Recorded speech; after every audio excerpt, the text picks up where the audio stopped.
જુઓ, last time આપણે શ્વસનમાં સમાવિષ્ટ તબક્કાઓ જોઈ ગયા. એ તબક્કાઓ કયા હતા? તો કે શ્વાસ દ્વારા વાતાવરણની હવા ફેફસામાં જાય,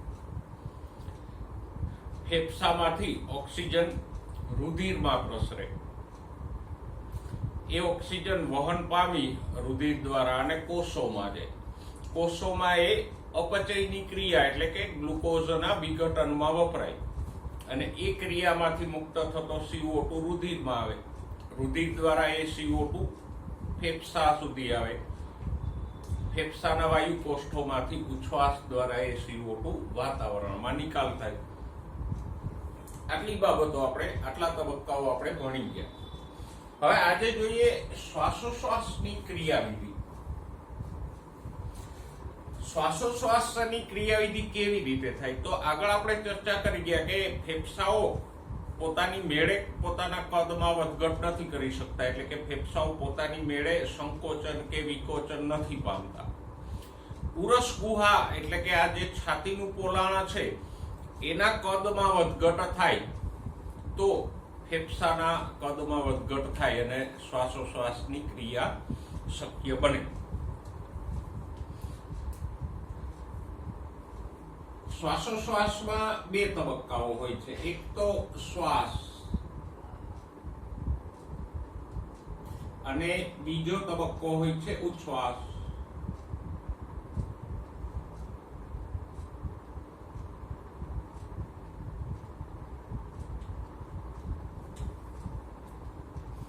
હવે એ તો તમે જાણો છો કે શ્વાસ કેને કહેવાય ને ઉચ્છ્વાસ કોને કહેવાય.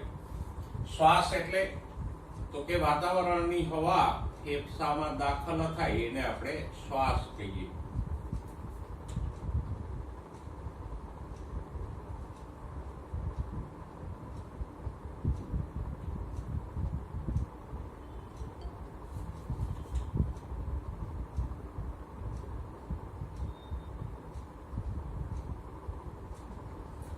અને ઉચ્છ્વાસ તો કે ફેફસામાંની હવા વાતાવરણમાં નિકાલ થાય એને ઉચ્છ્વાસ કહેવાય.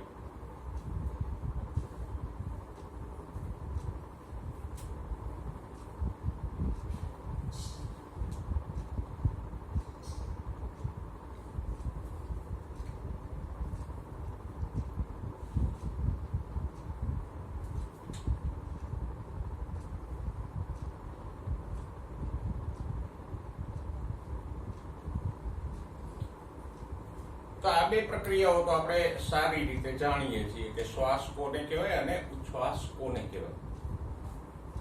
પણ આ શ્વાસોશ્વાસની ક્રિયા કઈ રીતે થાય? હવા અંદર કેવી રીતે જાય અને બહાર કેવી રીતે નીકળે? તો કે એ દબાણ ઢોળાંશના આધારે થાય.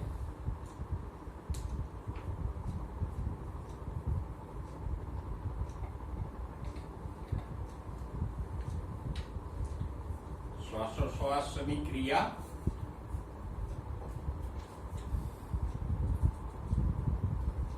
વાતાવરણ અને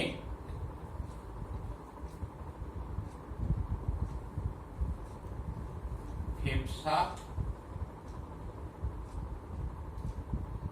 વચ્ચેના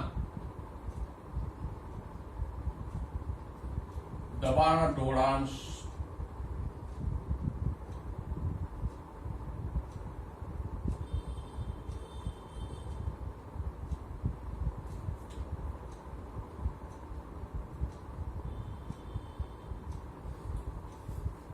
હવે દબાણ ઢોળાંશ એટલે શું?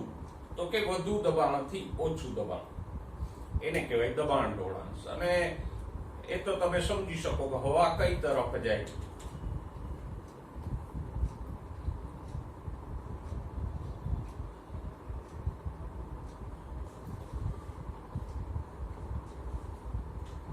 વધુ દબાણથી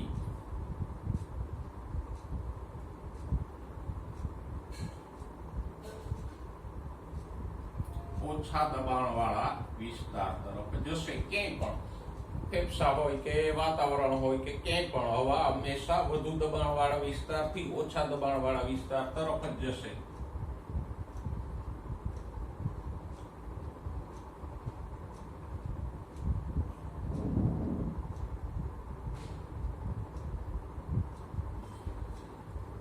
એ તો સામાન્ય સમજી શકાય એવી બાબતો છે. તો આમ ફેફસા અને વાતાવરણ બંનેમાં દબાણ સરખું ના હોય, એ દબાણમાં ફેરફારો થતા હોય. જુઓ,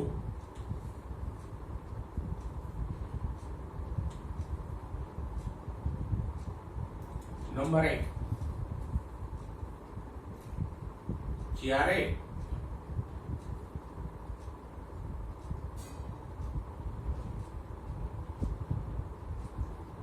ફેફસામાંનું દબાણ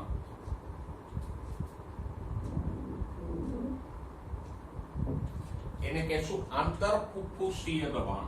ફેફસાની અંદર જે હવાનું દબાણ હોય એને આપણે શું કહેશું?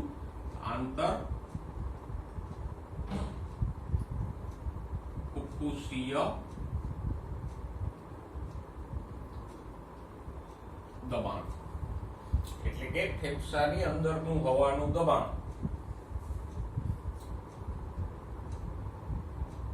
વાતાવરણ ના દબાણ કરતા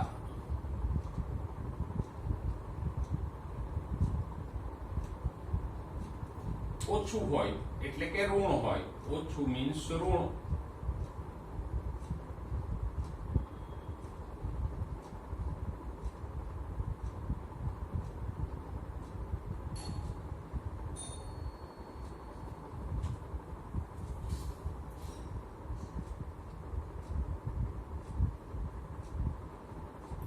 તો શું થાય? આ વાક્ય વાંચો. જો ફેફસાનું દબાણ એટલે કે આંતરફુફ્ફુસીય દબાણ વાતાવરણ કરતા ઓછું હોય તો શું થાય? હવા અંદર જાય એટલે કે શ્વાસની ક્રિયા થાય.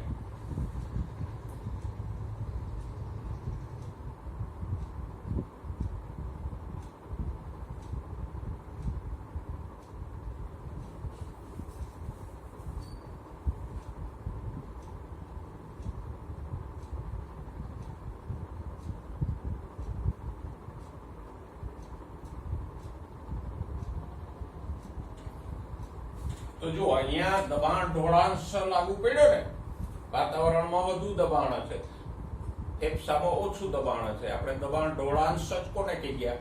વધુ દબાણથી ઓછું દબાણ, એને દબાણ ઢોળાંશ કહેવાય. તો વાતાવરણમાં વધુ દબાણ છે, ફેફસામાં ઓછું દબાણ છે, તો એક હવાના દબાણનો ઢોળાંશ સર્જાણો.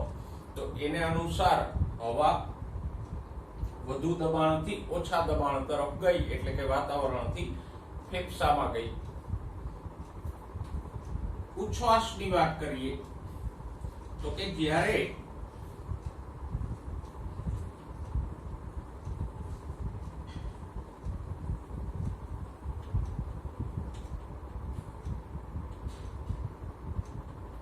ફેફસામાંનું દબાણ એટલે કે આંતરફુફ્ફુસીય દબાણ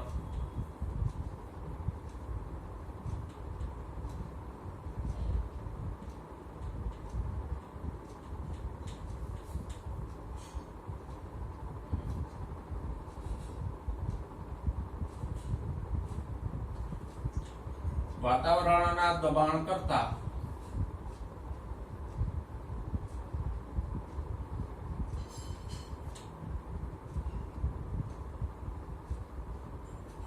વધુ હોય, મીન્સ કે ધન હોય,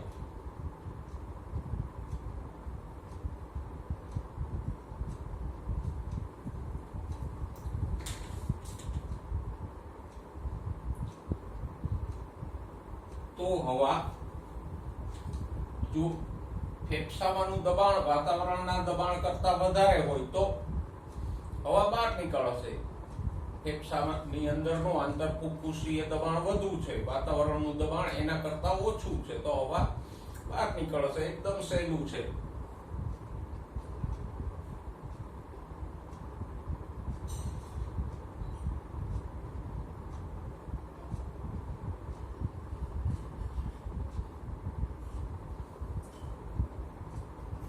અને હવા ફેફસામાંથી બહાર નીકળે એને જ આપણે શું કહીએ?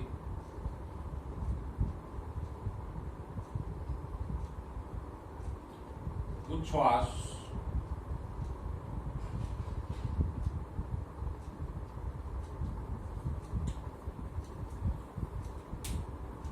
બરાબર. તો એકદમ સરળ છે. શ્વાસોશ્વાસની ક્રિયાવિધિના બે તબક્કાઓ છે, શ્વાસ અને ઉચ્છ્વાસ. આ બે તબક્કાઓ કેવી રીતે થાય? તો કે એને માટે ફેફસા અને વાતાવરણ વચ્ચેનો દબાણ ઢોળાંશ જવાબદાર છે. દબાણ ઢોળાંશ એટલે શું? તો કે વધુ દબાણથી ઓછું દબાણ. અને આ દબાણ ઢોળાંશ કેવી રીતે કામ કરે?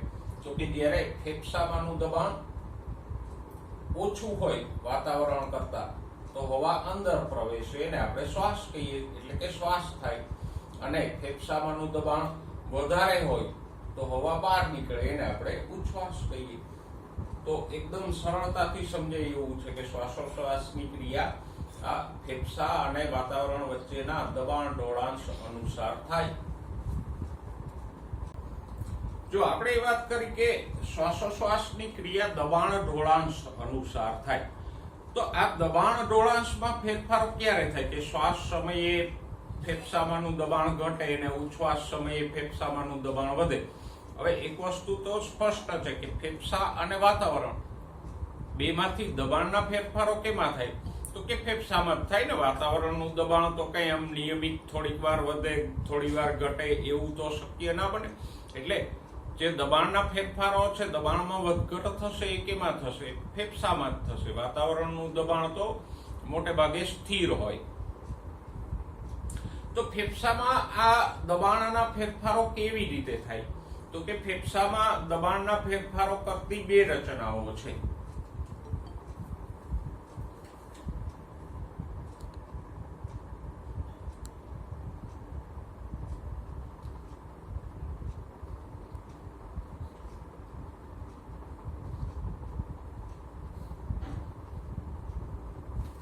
ફેફસામાંનું દબાણ એટલે કે આંતરફુફ્ફુસીય દબાણ.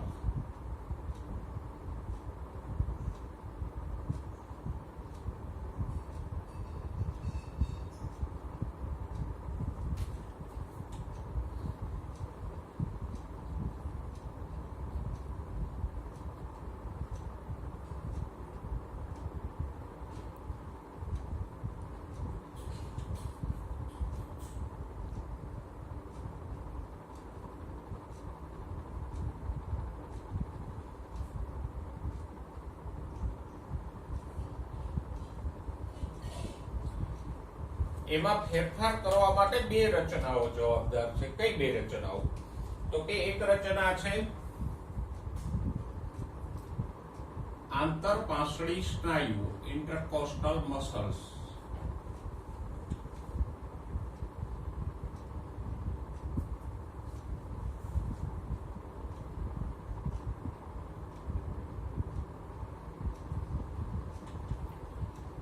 અને બીજી રચના છે ઉરોદર પટલ.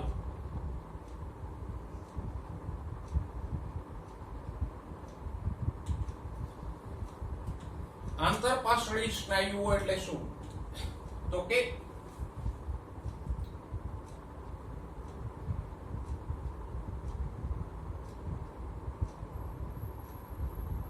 પાંસળીઓની વચ્ચે આવેલા સ્નાયુ.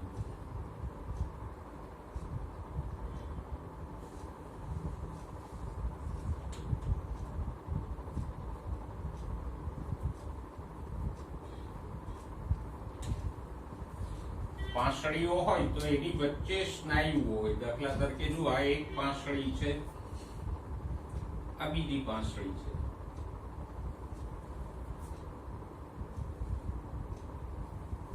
આ ત્રીજી પાંસળી છે. તો એની વચ્ચે આમ સ્નાયુઓના સમૂહો આવેલા હોય આ રીતે.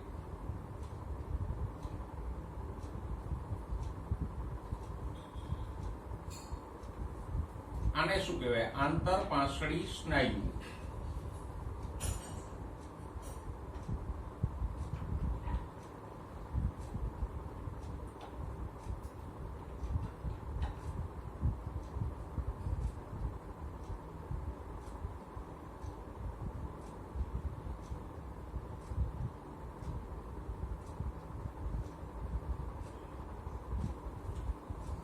બરાબર. હવે જરા કલ્પના કરો કે આ સ્નાયુઓ આમ સંકોચાય તો આ બધા દરેક પાંસળીઓની વચ્ચે આવેલા સ્નાયુઓનું સંકોચન થાય તો શું થાય? બધી પાંસળીઓ આમ ઉપર તરફ ખસે ને. આમ જો આપણે શ્વાસ લઈએ તો આ પાંસળીઓ ઉપર તરફ આવે છે, તો આ આંતરપાંસળી સ્નાયુઓ સંકોચાય તો પાંસળીઓ આમ ઉપર તરફ ખસશે. અને પાંસળીઓ આ રીતે હોય એટલે પાંસળીઓ ઉપર તરફ ખસે તો ઉદર ગુહાનું કદ વધે. દાખલા તરીકે આ બે પાંસળીઓ છે આમ હોય, નીચેની તરફ નમેલી હોય, એ ઉપર તરફ ખેંચાય તો આમ કદ વધશે. સમજાય છે? આ આંતરપાંસળી સ્નાયુઓ છે એનું સંકોચન થાય એટલે શું થાય? પાંસળીઓ આમ ઉપર તરફ ખસશે. અને પાંસળીઓ આ રીતે હોય એ ઉપર ખસે તો આ દિશામાં ઉરસ ગુહાનું કદ વધે. બરાબર.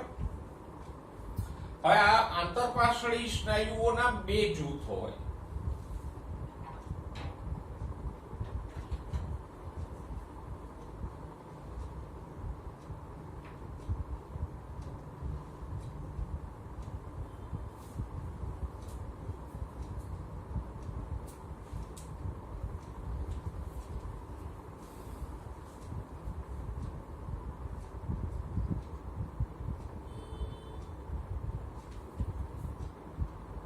એક બાહ્ય જૂથ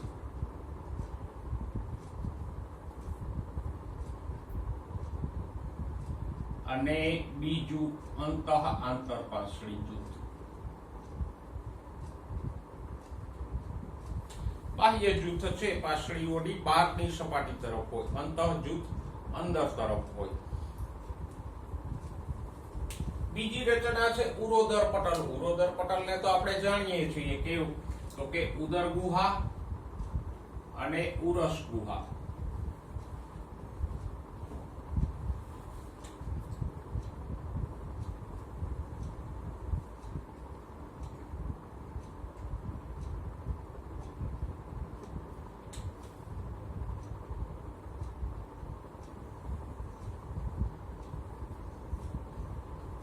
ની વચ્ચે આવેલ ઘુમ્મટાકારનો પડદો છે.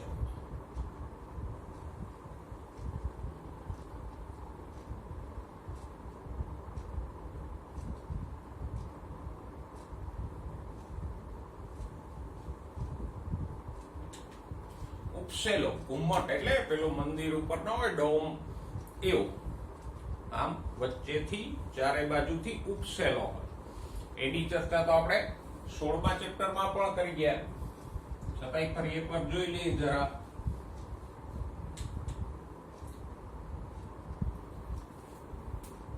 આમ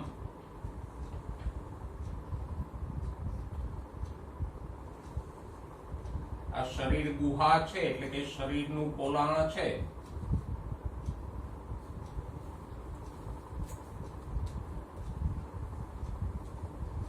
તો અહીંયા વચ્ચે આમ એક ઉપસેલો પડદો હોય. આને શું કહેવાય? ઉરોદર પટલ. ઉરસ અને ઉદર વચ્ચે છે એટલે ઉરોદર પટલ. તો જે દબાણ ડોળાંશના ફેરફારો છે વાતાવરણ અને ફેફસાની વચ્ચે, એ આ બે રચનાઓ પ્રેરે. કઈ બે રચનાઓ? તો કે આંતરપાંસળી સ્નાયુઓ અને ઉરોદર પટલ. એટલે શ્વાસોશ્વાસની ક્રિયા પ્રેરવા માટે આ બે રચનાઓ જવાબદાર છે. આમાંની એકેય રચના ફેફસા સાથે જોડાયેલી નથી. આંતરપાંસળી સ્નાયુઓ પાંસળીઓ સાથે જોડાયેલો અને ઉરોદર પટલ ફેફસાની નીચે આવેલો હોય. હવે આ બે રચનાઓ દ્વારા કેવી રીતે દબાણના ફેરફારો થાય અને શ્વાસોશ્વાસની ક્રિયાવિધિ કેવી રીતે થાય એની ચર્ચા કરીએ.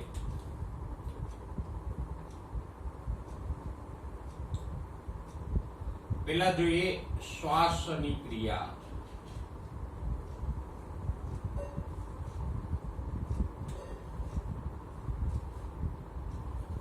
પણ પેલા તો એ યાદ રાખો, શ્વાસ ક્યારે થશે?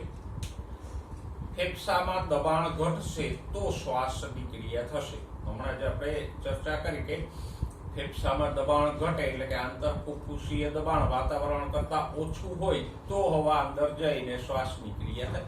હવે ફેફસામાં દબાણ કેમ ઘટે? તો કે ફેફસા પોતાની મેળે તો દબાણ નહીં ઘટાડી શકે. તો શું થાય?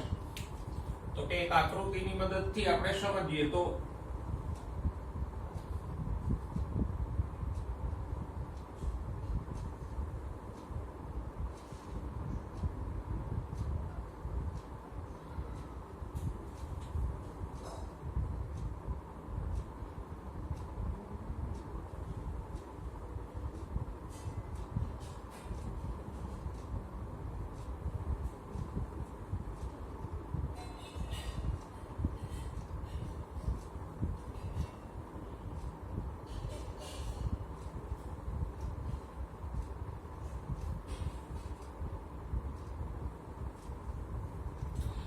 આ મનુષ્ય શરીરનો આમ ઊભો છેદ છે સાઈડમાંથી. તો અહીંયા આપણે સમજી શકીએ કે પાંસળીઓ હોય.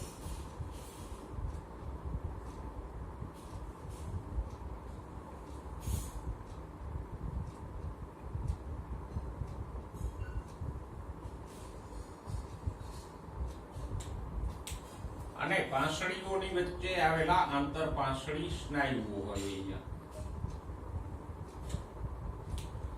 અને અંદરની તરફ શું હોય? તો કે ફેફસાઓ હોય.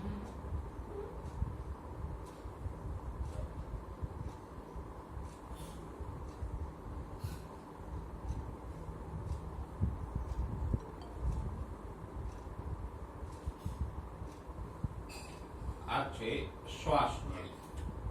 અને ફેફસાની નીચે તરફ ઉરોદર પટલ આવેલો હોય.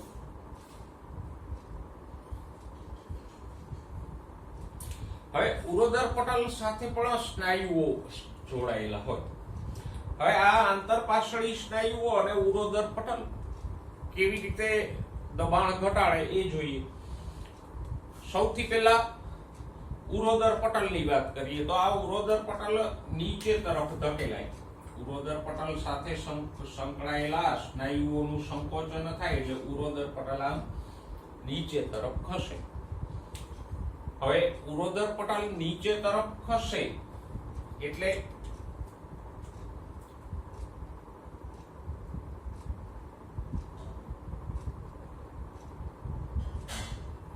આમ નીચે તરફ ખસે તો શું થાય? તો કે ઉરસ ગુહાનું કદ અગ્ર પશ્વ દિશાએ વધે.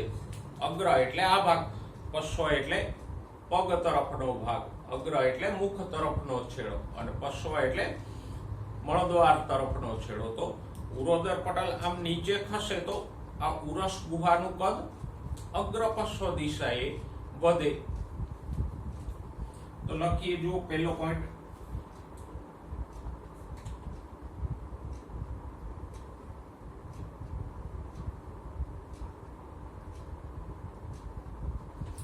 ઉરોદર પટલ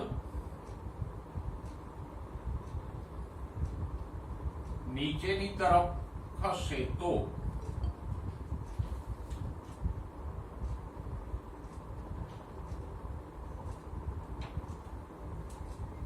ઉરસ ગુહાનું કદ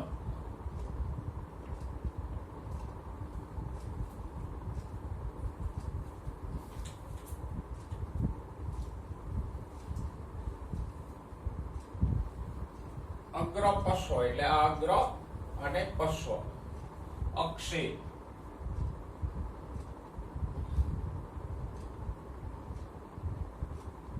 વધે. બરાબર સમજાય છે? અહીંયા જે ઘુમ્મટ આકારનો ઉરોદર પટલ હોય એમ નીચે તરફ ખસે તો સિમ્પલી ઉરસ ગુહાનું કદ આ દિશામાં વધે.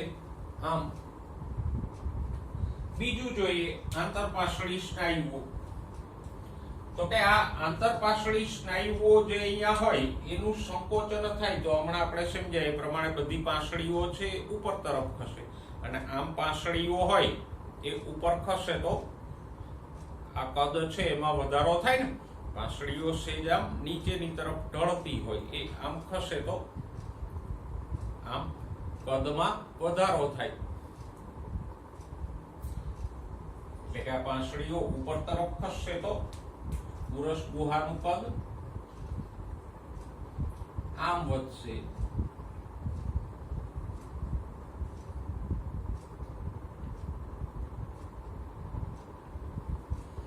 આ દિશામાં.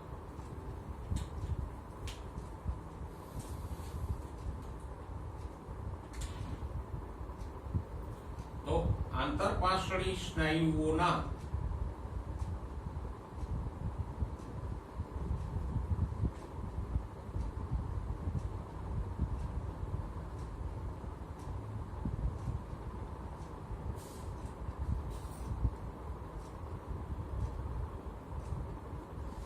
સંકોચનથી પાંસળીઓ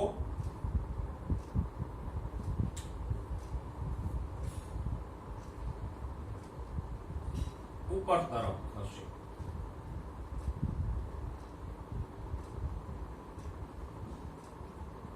અને એટલે ઉરસ ગુહાનું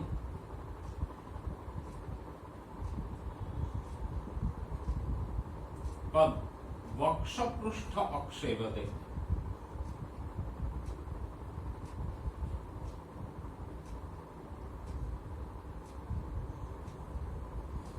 હવે વક્ષ એટલે શું? તો કે આગળનો ભાગ છે ને વક્ષ કહેવાય, પીઠ તરફનો ભાગ એટલે પૃષ્ઠ. તો પાંસળીઓ ઉપર તરફ ખસે તો ઉરસ ગુહાનું કદ આમ વધે. એ તો આપણે જોઈ શકીએ. જુઓ, શ્વાસ લ્યો તો ઉરસ ગુહા આમ ખુલે છે ને વક્ષ પૃષ્ઠ તરફ. તો આમ જો ઉરોદર પટલના કારણે ઉરસ ગુહાનું કદ આમ અગ્રપશ્વ તરફ વધ્યું. આંતરપાસળી સ્નાયુઓને કારણે ઉરસ ગુહાનું કદ વક્ષ પૃષ્ઠ તરફ. એટલે બંને દિશામાં અગ્રપશ્વ અને વક્ષ પૃષ્ઠ બે દિશામાં ઉરસ ગુહાનું કદ વધ્યું.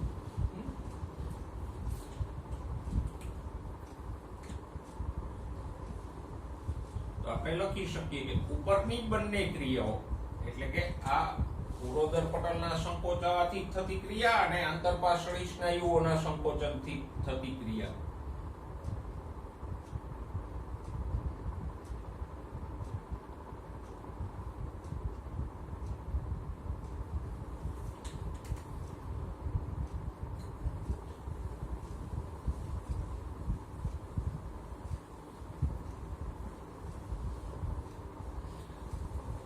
બે ક્રિયાથી ઉરસ ગુહાનું કદ વધે. બંને અક્ષે વધશે. અગ્રપશ્વ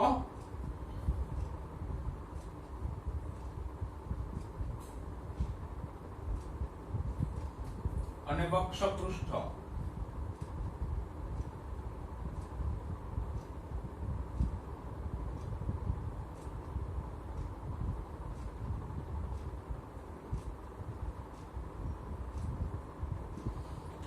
જો આને યાદ રાખજો, અગ્રપશ્વ એટલે મુખ તરફનો ભાગ અગ્ર, મળદ્વાર તરફનો પશ્વ એટલે આમ વધે છે ઉરોદર પટલના સંકોચન. અને વક્ષ પૃષ્ઠ, વક્ષ એટલે આગળનો ભાગ, પૃષ્ઠ એટલે પીઠ તરફનો ભાગ. અને બે દિશામાં ઉરસ ગુહાનું કદ વધે તો આંતરફુફ્ફુસીય દબાણ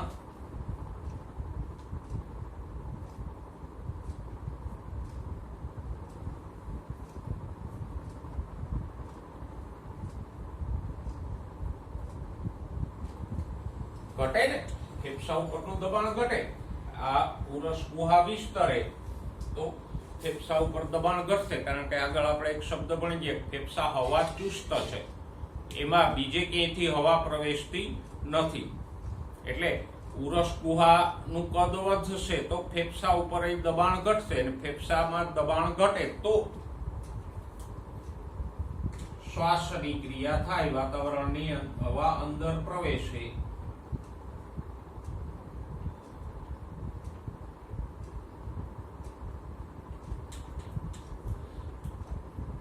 તો આ બે વસ્તુઓ શ્વાસની ક્રિયાઓ પ્રેરે. એ જ બે રચનાઓ ઉરોદર પટલ અને આંતરપાસળી સ્નાયુઓ ઉચ્છ્વાસની ક્રિયા પણ પ્રેરશે. હવે ઉચ્છ્વાસની ક્રિયાને સમજી. તો ઉચ્છ્વાસની ક્રિયા આનાથી તદ્દન ઉલટી છે.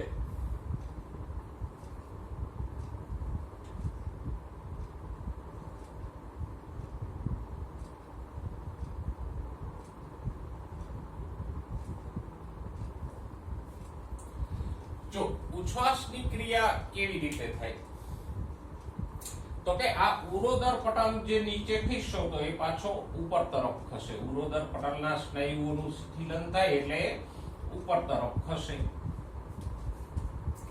તો જો થોડાક શબ્દો જ બદલાવીએ આપણે. ઉરોદર પટલ ઉપર તરફ ખસતા ઉરસ ગુહાનું કદ અગ્ર પશ્વ અક્ષે આમ ઘટે કે નહીં. ઉરોદર પટલ ઉપર આવે તો ઉરસ ગુહાનું કદ આમ અગ્ર પશ્વ અક્ષે ઘટી જાય. ઉરોદર પટલ ઉપર ખસે તો નીચે ખસતો તો વધતું હતું. ઉરોદર પટલ આમ ઉપર ખસે પાછો ઉપસી આવે તો કદ ઘટે. એવી જ રીતે આ આંતરપાસળી સ્નાયુઓનું શિથિલન થાય. પહેલા સંકોચન થયું હતું, હવે એ શિથિલ થશે એટલે કે ઢીલા પડશે.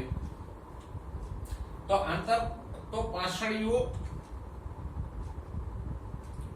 જે ઉપર તરફ ખસી હતી એ નીચે તરફ ખસે અને પાસળીઓ આમ જે ઉપર તરફ ખસી હતી એ નીચે તરફ ખસે તો ઉરસ ગુહાનું કદ આમ ઘટશે. તો આમ એટલે વક્ષપૃષ્ઠ અક્ષે ઘટે.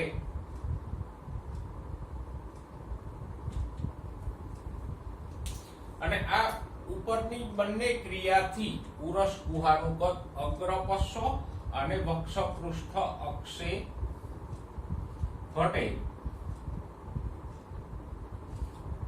તો આંતરફુફ્ફુસીય દબાણ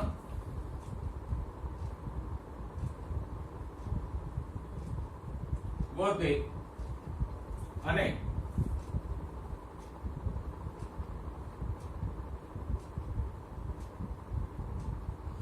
ઉચ્છ્વાસની ક્રિયા થાય.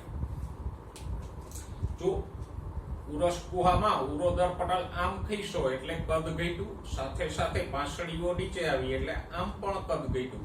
તો અગ્ર પશ્વ અને વક્ષપૃષ્ઠ બંને દિશાએ ઉરસ ગુહાનું કદ આમ સંકોચાય તો ફેફસા ઉપર દબાણ વધે અને ફેફસા ઉપર દબાણ વધે તો હવા બહાર નીકળે.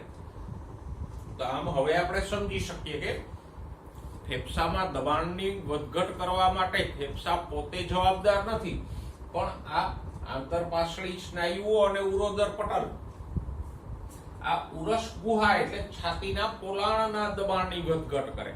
અને ઉરસ ગુહાનું દબાણ વધઘટ થાય તો અંદર રહેલા ફેફસાઓ એને અનુસરે. ફેફસામાં પણ દબાણ વધઘટ થાય અને ફેફસામાં દબાણ ઘટે તો હવા અંદર જઈ શ્વાસ થાય અને ફેફસા ઉપર દબાણ વધે તો હવા બહાર નીકળે એટલે ઉચ્છ્વાસ થાય. આમાં થોડાક શબ્દોના ફેરફારો મેં એટલે કર્યા કે તમે સમજી શકો કે શ્વાસ કરતા ઉચ્છ્વાસની ક્રિયા તદ્દન ઉલટી છે. એટલે શ્વાસની ક્રિયા જો તમને સમજાઈ જાય તો ઉચ્છ્વાસની ક્રિયા એનાથી એકદમ ઊંધી છે, સહેલાઈથી સમજાઈ જશે. હવે શ્વાસોશ્વાસ વિશે થોડીક સામાન્ય બાબતો જોઈએ. જો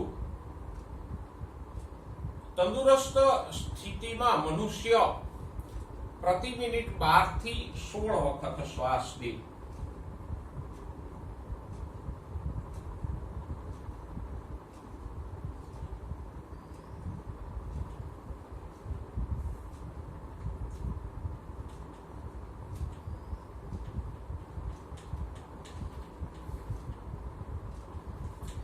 પણ આ ક્યારે? તંદુરસ્ત મનુષ્ય આરામની સ્થિતિમાં હો. બાકી આપણે જોઈએ છીએ કે કોઈ માણસ બીમાર હોય તો એના શ્વાસોશ્વાસનો દર વધઘટ થાય. પછી કોઈ ભારે કામ કે કસરત કરતા હોઈએ તો પણ શ્વાસોશ્વાસની ગતિ વધે, દોડીએ તો પણ શ્વાસોશ્વાસની ગતિ વધે છે.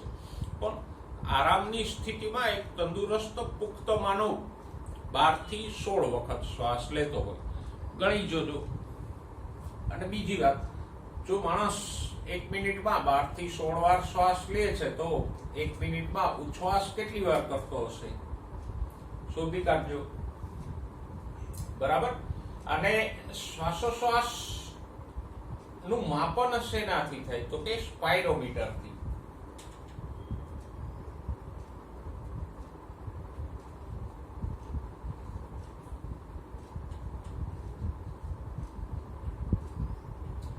સ્પાયરોમીટર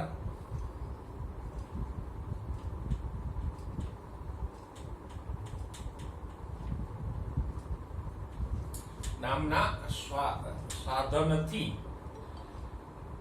શ્વાસમાં લેવાતી હવાનું કદ અને ઉચ્છ્વાસમાં નિકાલ પામતી હવાનું કદ માપી શકાય. બરાબર.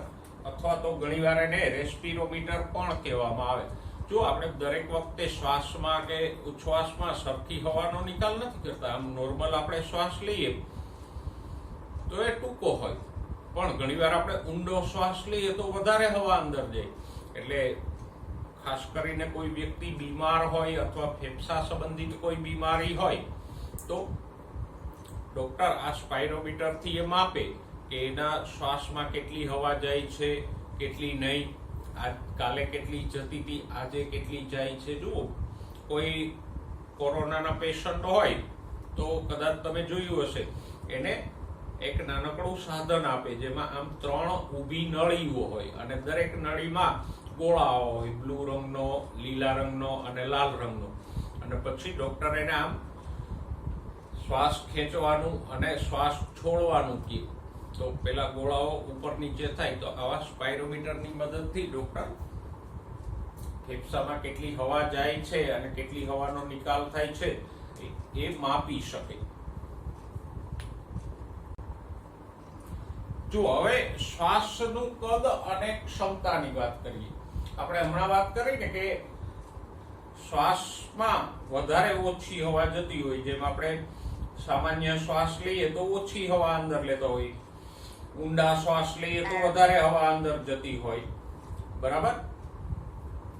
તો એ કદ બદલાતું હોય. એવી જ રીતે કોઈ બીમાર વ્યક્તિ હોય તો એમાં પણ શ્વાસનું કદ વધઘટ થતું હોય. ફેફસા સંબંધિત બીમારી હોય તો શ્વાસમાં એ ઓછી હવા લઈ શકતા હોય.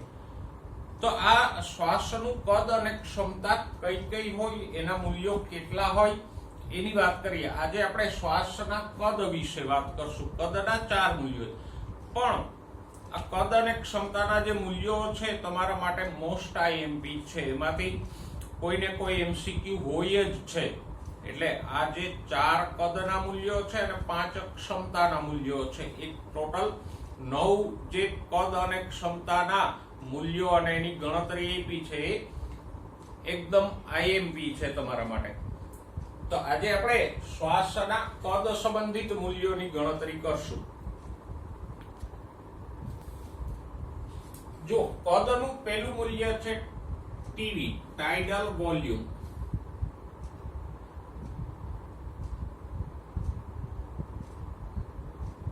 T for tidal, V for volume.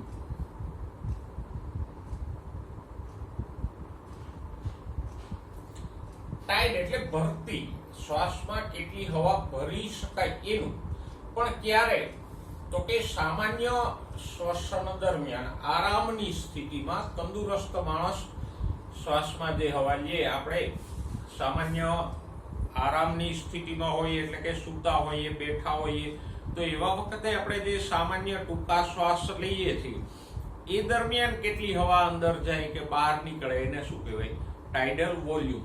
એટલે ખાસ યાદ રાખજો, ટાઇડલ વોલ્યુમ એટલે શું? તો કે સામાન્ય શ્વાસ કે ઉચ્છ્વાસમાં જે હવા અંદર જાય કે બહાર નીકળે એનું કદ.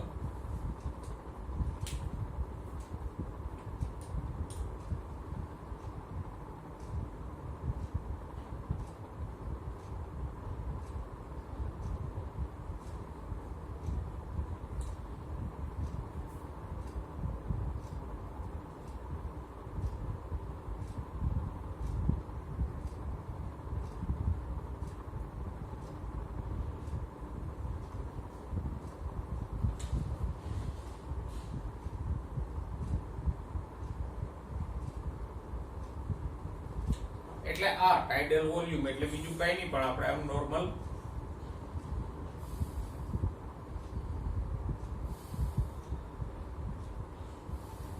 આ જે સામાન્ય ટૂંકા શ્વાસ લઈએ એનું કદ અને એમાં કેટલી હવા અંદર જાય કે બહાર નીકળે તો કે ટાઇડલ વોલ્યુમ છે 500 ml હવા એક વારમાં આપણે 500 ml હવા અંદર લઈએ કે બહાર કાઢીએ ઓકે તો પ્રતિ મિનિટ કેટલી હવા અંદર જાય તમને એવું પૂછે કે આરામની સ્થિતિમાં તંદુરસ્ત મનુષ્ય પ્રતિ મિનિટ કેટલી હવા શ્વાસમાં લે તો સિમ્પલ હશે તંદુરસ્ત મનુષ્ય કેટલી વાર શ્વાસ લે છે 12 થી 16 વાર તો એને 500 થી ગુણી નાખો 12 ગુણ્યા 500 એટલે 6000 ml અને 16 ગુણ્યા 500 એટલે 8000 ml તો એક વારમાં 500 ml હવા અંદર જાય કે બહાર નીકળે તો 1 મિનિટમાં 6000 થી 8000 ml હવા એ શ્વાસમાં લેશે બરાબર તો જો આ બધા મૂલ્યોને આપણે એક ગ્રાફથી સમજવાનો પ્રયત્ન કરીએ અહીંયા મેં હવાનું કદ લખ્યું છે 0 ml 200 ml પછી 700 1200 m 500 ml ના અંતરે મેં અહીંયા કદ દર્શાવ્યું છે તો આ સામાન્ય ઉચ્છ્વાસ આ લીટી છે સામાન્ય ઉચ્છ્વાસ દર્શાવે આ લીટી સામાન્ય શ્વાસ દર્શાવે સામાન્ય ઉચ્છ્વાસ એટલે આમ શ્વાસ લઈને છોડી દો આ કયો સામાન્ય ઉચ્છ્વાસ એટલે આ બિંદુ હવે શ્વાસ લ્યો એટલે હવા અંદર આવશે અહીંથી આમ સામાન્ય શ્વાસ લેવાનો બળપૂર્વક નહીં તો આ સામાન્ય શ્વાસ થી સામાન્ય ઉચ્છ્વાસ એટલે 2200 થી 2700 500 ml હવા અંદર આવી પાછો શ્વાસ છોડો હવા બહાર જશે ઓકે તો આ જે મૂલ્ય મળ્યું એ શું થયું ટીવી આટલું 500 ml નું જે મૂલ્ય મળ્યું એ શું થયું ટીવી બરાબર તો આ એક પદ સમજાઈ ગયું બીજું જોઈએ ઇન્સ્પિરેટરી રિઝર્વ વોલ્યુમ એટલે કે આઈઆરવી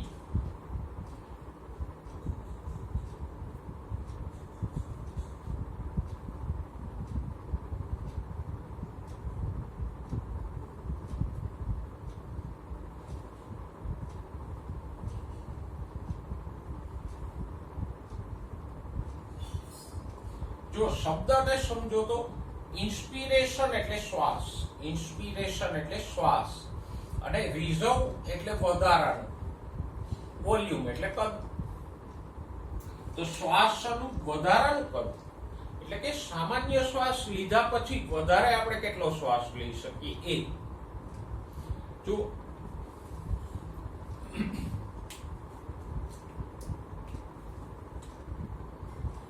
સામાન્ય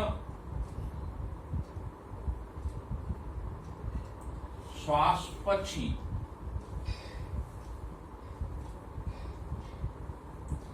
દબાણપૂર્વક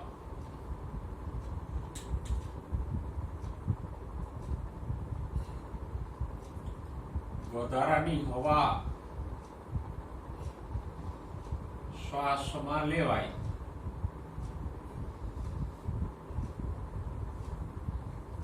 તે કદ જો મેં કીધું ને ઇન્સ્પિરેશન એટલે શ્વાસ રિઝર્વ વોલ્યુમ એટલે વધારાનું કદ તો સામાન્ય શ્વાસ લીધા પછી વધારાનું કેટલું કદ હવા અંદર જાય અને એ કદ છે એ બહુ મોટું છે કેટલું છે 2500 થી 3000 ml એક વારમાં હો આ પ્રતિ મિનિટ નથી એક વારમાં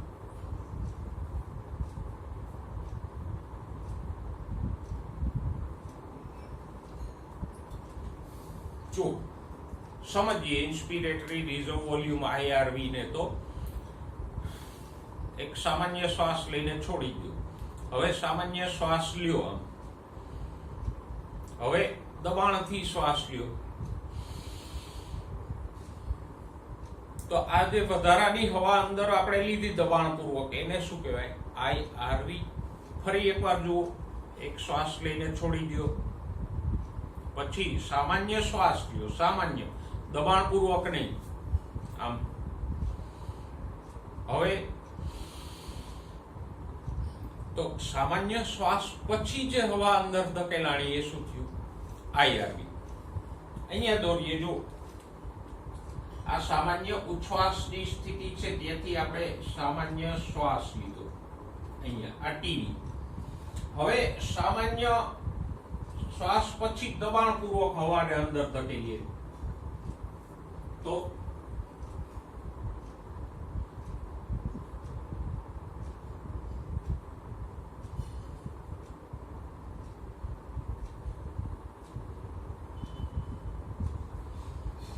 આ સામાન્ય શ્વાસ પછી જે દબાણપૂર્વક હવા અંદર ગઈ એને શું કહેશું આપણે?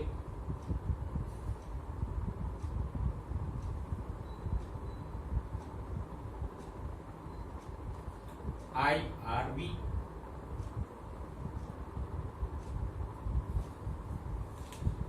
બરાબર. અને આને તમે પ્રેક્ટિકલી જ યાદ રાખજો કે ટીવી એટલે શું, તો કે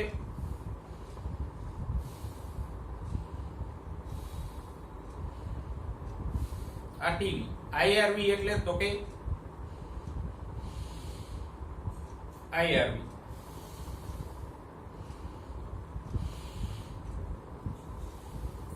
આમ જ બધા કદને યાદ રાખજો તો સહેલાઈથી યાદ રહેશે, બાબાજીના યોગ પ્રાણાયામની જેમ.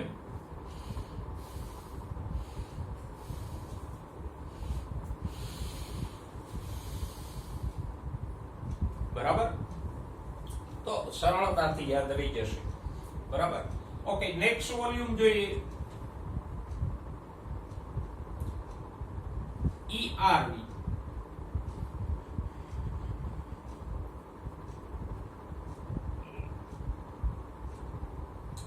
expiratory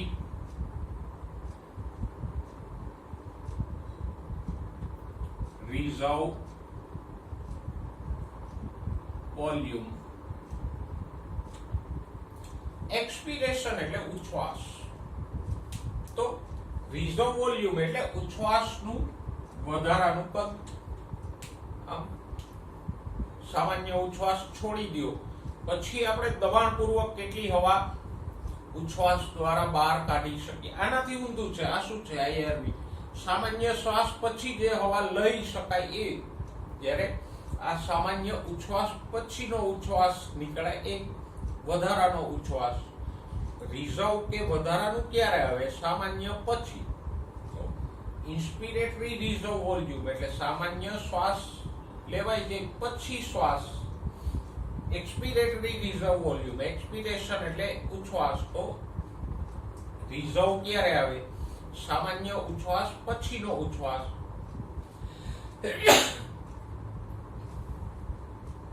જો આનાથી ઊંધી વ્યાખ્યા થશે. સામાન્ય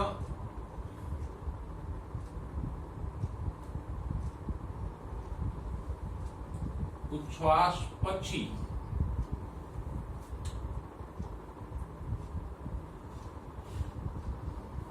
દબાણપૂર્વક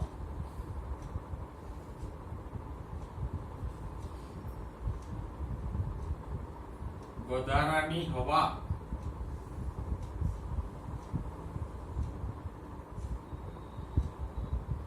ઉચ્છ્વાસમાં નિકાલ થાય એ કદને શું કહેવાય? ERV. અને એનું મૂલ્ય કેટલું છે ERV નું? તો કે 1000 થી 1100 ml એક વખતમાં. હો,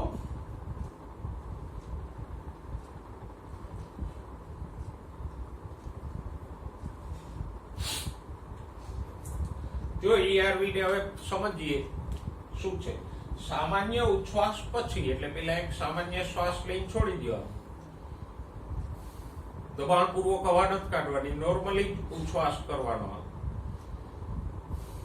છોડી દીધો પછી જુઓ આ ઉચ્છ્વાસ પછી જે દબાણપૂર્વક હવા કાઢી એ આમ સામાન્ય ઉચ્છ્વાસ. હવે આ જે દબાણપૂર્વક હવા નીકળી એ શું થયું? ERV. ઓકે, અહીંયા લખીએ ચાર્ટમાં જુઓ, આ સામાન્ય શ્વાસ, પછી આ સામાન્ય ઉચ્છ્વાસ. હવે આ જે દબાણપૂર્વક સામાન્ય ઉચ્છ્વાસ પછી હવા નીકળી એ, તો આ સામાન્ય ઉચ્છ્વાસ પછી જે દબાણપૂર્વક હવાનો નિકાલ કર્યો એને કહીશું ERV.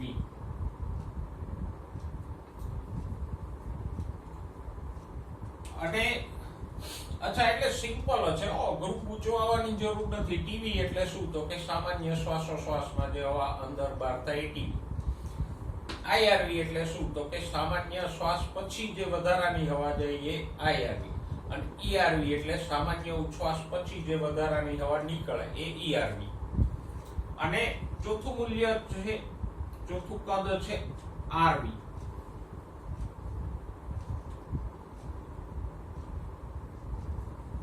Residual volume.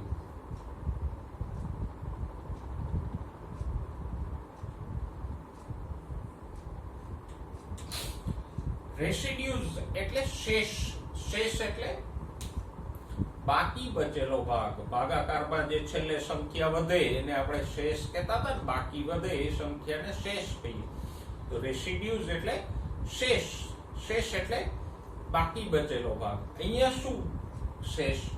તો કે બાકી રહેલી હવા જે ફેફસાની અંદર બચી જાય છે એ. હવે આરવી ને સમજતા પહેલા એક વસ્તુ કહી દઉં કે ફેફસામાંથી 100% સંપૂર્ણ હવા બહાર કાઢી શકાય નહીં. આપણે ગમે એટલી દબાણપૂર્વક હવા કાઢવાનો પ્રયત્ન કરીએ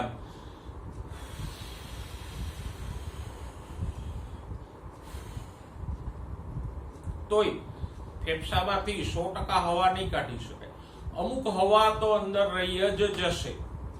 અને આ જે હવા રહી ગઈ ફેફસામાં એ શું થયું? આરવી. જે શેષ બચી હવા બાકી રહી ગઈ અંદર એ આરવી. તો દબાણપૂર્વકના ઉચ્છ્વાસ પછી લખશું આપણે આમ.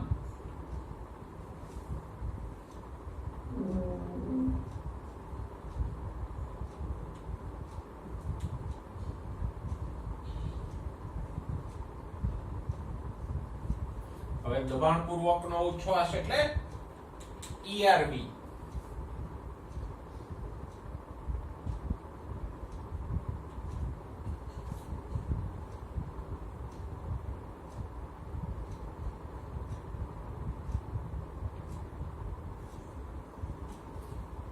પછી ફેફસામાં જે હવા રહી જાય એ.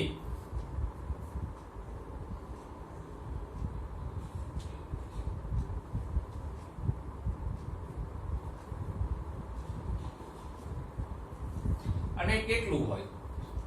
તો કે 1100 થી 1200 ml હવા અંદર બચી જાય.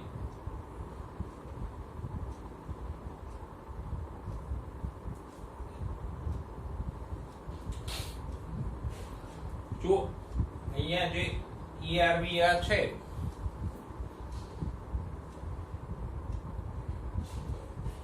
તો પછી જે હવા ફેફસામાં રહી ગઈ એ, આ જે હવા વહી ERV ના નિકાલ પછી એને શું કહેશું? RV. અને એનું કદ કેટલું હોય? 1100 થી 1200 ml જેટલું હોય. એટલે આમ આ ટીવી પછી IRV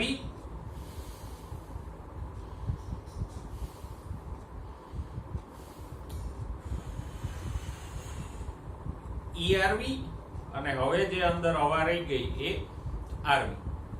ચાર મૂલ્યો એકદમ સરળતાથી તમને યાદ રહી જાય. ઓકે, હવે એક પ્રશ્ન, એક વાત બીજી કે આ જે મૂલ્યો મેં અહીંયા લખ્યા છે એ પ્રતિ શ્વાસમાનના મૂલ્યો છે કે 500 ml, 2500 થી 3000.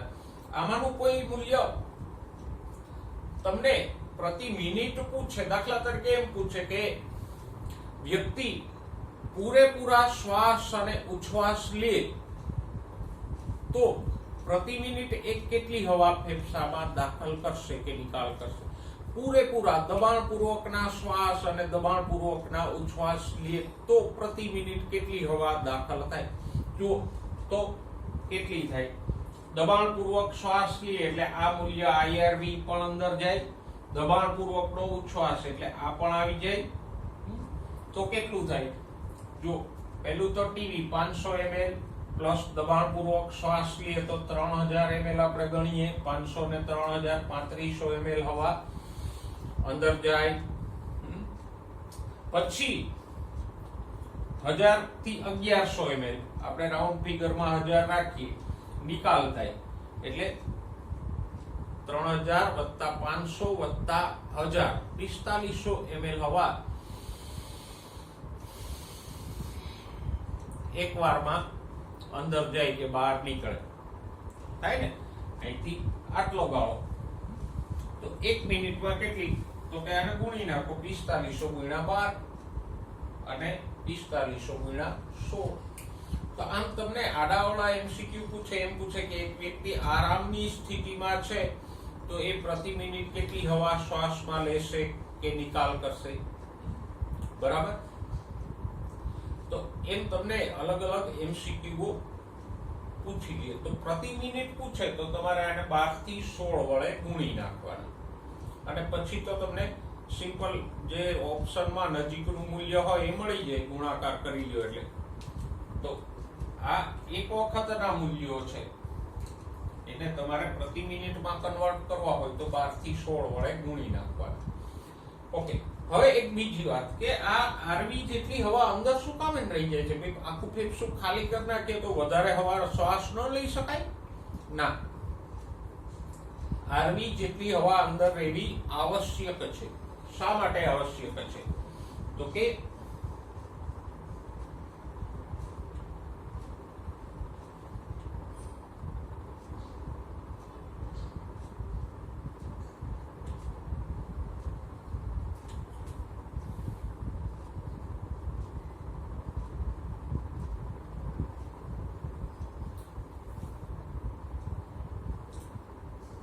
આરવી સ્વરૂપની હવા શ્વાસ માર્ગને રૂંધાતો અટકાવે. રૂંધાવું એટલે આમ ચોંટી જવું. જો શ્વાસ માર્ગ છે અહીંથી લઈને વાયુકોષ્ઠ સુધી એમાં વિનાશ હોય, કોરી સપાટી ના હોય, છેક અહીંથી નાકથી લઈ અને શ્વાસ નળી વાયુકોષ્ઠો બધા અંદરથી વિનાશ વાળા હોય. તો જો કોઈ સામાન્ય પાતળી નળી હોય અથવા તો પેલી પોલિથિલિન બેગ એટલે પ્લાસ્ટિકની કોથળી હોય, એમાં પાણી ભરીને આપણે ઠાલવીએ તો આપણે જોઈએ કે એની બે સપાટી આમ ચોંટી જાય, અને ચોંટી ગયા પછી એ જલ્દીથી ઉખડે નહીં.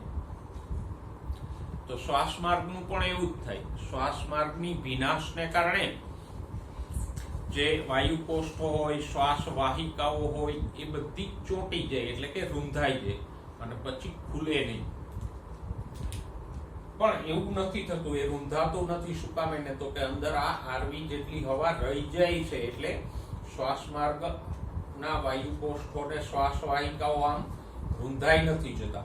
જો 100% હવા ફેફસામાંથી કાઢી નાખો તો બધા વાયુકોષ્ઠો આમ ચોંટી જાય, શ્વાસ વાહિકાઓ છે એ પણ આમ ચોંટી જાય એટલે કે રૂંધાઈ જાય, અને પછી એ ખુલે નહીં તો શ્વાસ લેવામાં ગંભીર સમસ્યા ઊભી થાય. એટલે આ આરવી જેટલી હવા અંદર રહેવી આવશ્યક છે. એને કારણે શ્વાસ માર્ગ, ખાસ કરીને વાયુકોષ્ઠો, શ્વાસ વાહિકાઓ વગેરે રૂંધાઈ જતા અટકે. ઓકે, તો આજે આપણે શ્વાસનું કદ અને ક્ષમતા સંબંધિત કદના 4 મૂલ્યો જોઈએ. હવે આ કદના 4 મૂલ્યોના આધારે આગળ ક્ષમતાના 5 મૂલ્યો આપણે મેળવશું. એટલે આજે કઈ કદના 4 મૂલ્યો આપણે જોયા છે એને બરાબર સમજી લેજો, અને મેં કીધું એમ શ્વાસોશ્વાસ લઈને યાદ રાખજો કે આ ટીવી, આ આઈઆરવી, એમ એટલે સહેલાઈથી સમજાઈ જાય. અને આ ચાર્ટ છે એને પણ આજ પ્રમાણે દોરી લેજો.